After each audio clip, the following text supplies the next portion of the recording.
I call upon all of you, honorable magistrates and cabbies, ends of stations, to embrace the novel calling of leadership in your respective court stations.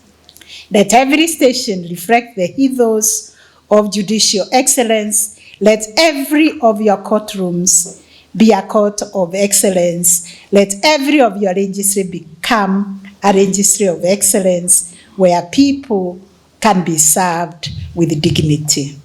Let us be responsive to the needs of our people and committed to delivering timely, ethical, and responsive justice. Always asking ourselves, this order I have made, this ruling I have made, this judgment I have made, how is it going to impact on the people?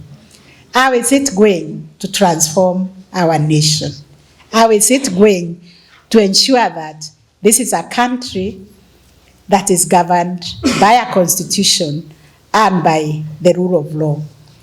As you are aware, our democracy is facing challenges, and more so in recent times.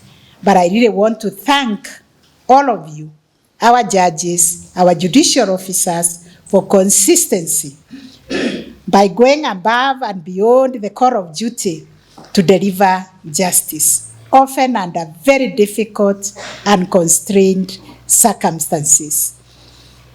There have been numerous occasions in the past year where judicial officers and judges have convened court stations late into the night, sometimes during weekends, to hear urgent applications for bail and bond to ensure the prompt release of the vulnerable, especially children who were unlawfully detained. And we took note of that and want to thank you.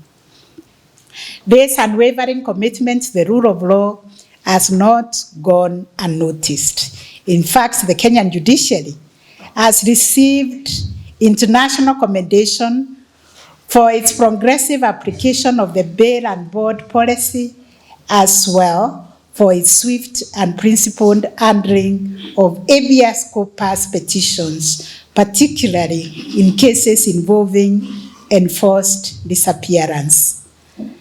I wish to assure the nation that even in these trying times of our democracy, the judiciary will continue to stand firm as the ultimate guardian of the rule of law and our constitution.